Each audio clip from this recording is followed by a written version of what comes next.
Bharatiya Janata party ప్రధాన కార్యదర్శి Karimnagar MP Bandi Sanjay గారు మాట్లాడుతూ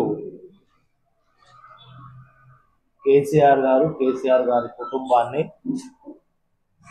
అధికారుల పాస్పోర్ట్లన్నీ కూడా సీజ్ చేయాలని మాట్లాడడం చాలా విడ్డూరంగా ఉంది. ఎందుకంటే ఇలా నల్లధనాన్ని తీసుకొచ్చి పేదలకు పంచుతాం,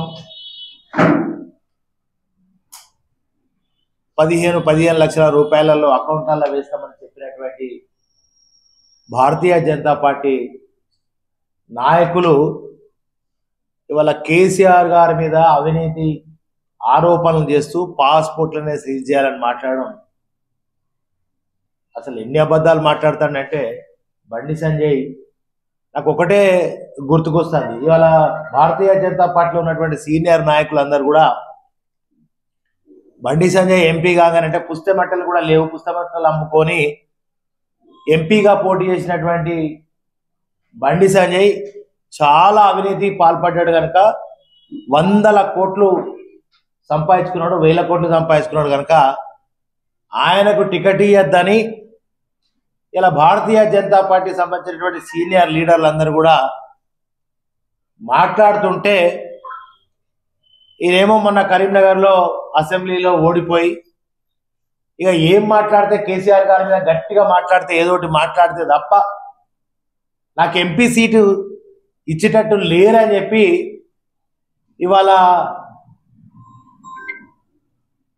ఆరోపణలు చేస్తే దానిలో కొద్దిగా సత్యము అనేటువంటిది కనబడాలి. కొద్దిగానన్నా సత్యదూరమైనటువంటి విషయాలన్నీ కూడా పచ్చి అబద్ధాలు నోటికి ఎంత వస్తే గంత మాట్లాడడం అనేది చాలా విడ్డూరంగా ఉంది. ఇవాళ కేసీఆర్ గారు అంటే తెలంగాణ జాతిపిత, సావు నోట్లకు పోయి తెలంగాణకు తెచ్చినటువంటి మహానుభావుడు, వీరుడు, దీశాలి, ప్రాణాలనే లెక్క చేయకుండా తెలంగాణ కొట్లాడినటువంటి ఓ మహాత్ముని పట్టుకొని, ఒక జాతిపితను పట్టుకొని ఇష్టం వచ్చినట్టు నోటికి ఎటత్తే గట్ల ఇవాళ చాలా అది బాధాకరంగా తెలంగాణ ప్రజలందరూ కూడా వారు మాట్లాడినటువంటి మాటలను ఇస్తుపోతున్నారు. అంటే ఒక అధికారం కోసం గతంలో ఆయన చేసిన చర్యలన్నీ కూడా తెలుసు కదా మనకు. అపోలో రిచ్లో భయపడి ఆయన ఎంపీ కావడం కోసం ఎన్ని డ్రామాలు చేసిండో తెలుసు కదా. అట్లాగే ఈసారి కూడా మళ్ళీ ఎంపీ సీట్ని అయితే ఫస్ట్ దక్కించుకుందాం, గెలుచుకోవడం తర్వాత ముచ్చట.